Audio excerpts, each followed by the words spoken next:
നമസ്കാരം. ആയുധങ്ങളും പോർ സാമഗ്രികളും ഉപയോഗിച്ച് സംരക്ഷിത താൽപ്പര്യങ്ങളുടെയോ പൊതുസ്വത്തിൻ്റെയോ ശോഷണത്തിനുതകുന്ന പ്രവൃത്തികളെ തടയുവാനും നേരിട്ടുള്ള ആക്രമണങ്ങൾ നടത്തുവാനും രാജ്യമോ മറ്റ് ഉന്നത അധികാരികളോ ഉണ്ടാക്കുന്ന സംഘടനയാണ് സൈന്യം.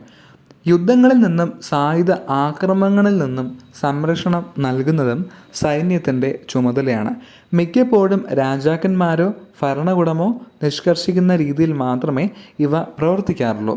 പുരാതന കാലം മുതൽ വേട്ടയാടുന്നതിനും മറ്റും സൈന്യങ്ങൾ രൂപീകരിച്ചിരുന്നു. ചരിത്രാതീത കാലം മുതൽ തന്നെ സൈന്യങ്ങൾ നിലനിന്നിരുന്നു. യുദ്ധങ്ങളുടെ ആവിർഭാവത്തിന് മുൻപ് തന്നെ സൈന്യം രൂപം കൊണ്ടിരുന്നു. ഗോത്രവർഗക്കാർ വന്യജന്തുക്കളുടെ ആക്രമണങ്ങളെ തടയാൻ വേണ്ടിയാകാം ആദ്യ സൈന്യം ഉണ്ടാക്കിയത്. എല്ലാ പോരാട്ടങ്ങളുടെയും ചരിത്രമായാണ് സൈനിക ചരിത്രം കണക്കാക്കപ്പെടുന്നത്.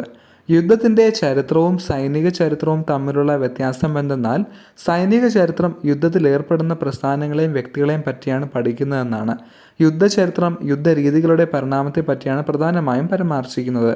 സൈനിക ചരിത്രത്തിന് പല ലക്ഷ്യങ്ങളുണ്ട്.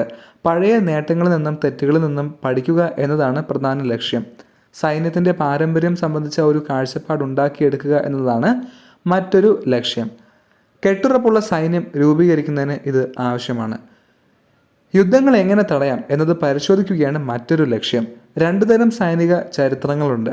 വിശദീകരിച്ചുള്ള ചരിത്രങ്ങൾ പോരാട്ടങ്ങളെപ്പറ്റി പ്രസ്താവിക്കുന്നു.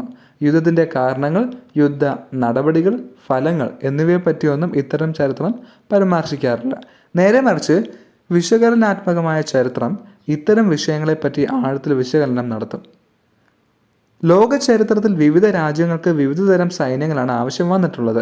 ഈ ലക്ഷ്യങ്ങൾ എങ്ങനെ കൈവരിച്ചു എന്നത് സൈന്യത്തിൻ്റെ ഘടനയിൽ നിന്നും ഉപയോഗിച്ചിരുന്ന ഉപകരണങ്ങളിൽ നിന്നും ലഭ്യമായ സൗകര്യങ്ങളിൽ നിന്നും വ്യക്തമാകും. സൈന്യത്തിൻ്റെ ലക്ഷ്യങ്ങൾ നേടാനുള്ള ശേഷിയില്ലാത്ത വിഭാഗങ്ങളെ അർദ്ധ സൈനിക വിഭാഗങ്ങൾ, സിവിൽ ഡിഫൻസ്, മിലീഷ്യ എന്നീ പേരുകളിൽ വിളിക്കാറുണ്ട്.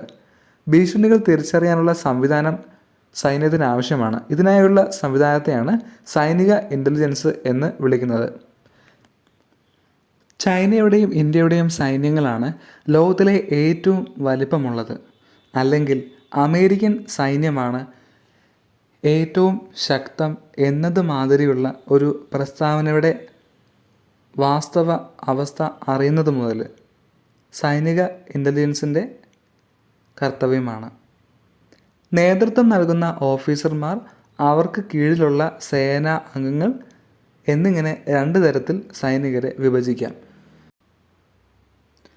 രാജ്യത്തിൻ്റെ പ്രതിരോധ നയം നടപ്പിലാക്കത്തക്ക ശക്തി നേടുക എന്നതാണ് സൈന്യത്തിൻ്റെ പ്രാഥമിക ലക്ഷ്യം. ഇതിനുതകുന്ന സൈന്യത്തിന് ഒരു കേന്ദ്രീകൃത നേതൃത്വം അത്യാവശ്യമാണ്. നിങ്ങൾക്ക് ഈ വീഡിയോ ഇഷ്ടമായെങ്കിൽ ലൈക്ക് ചെയ്യുക, ഷെയർ ചെയ്യുക, കമൻറ്റ് ചെയ്യുക, സബ്സ്ക്രൈബ് ചെയ്യുക. ബൈ.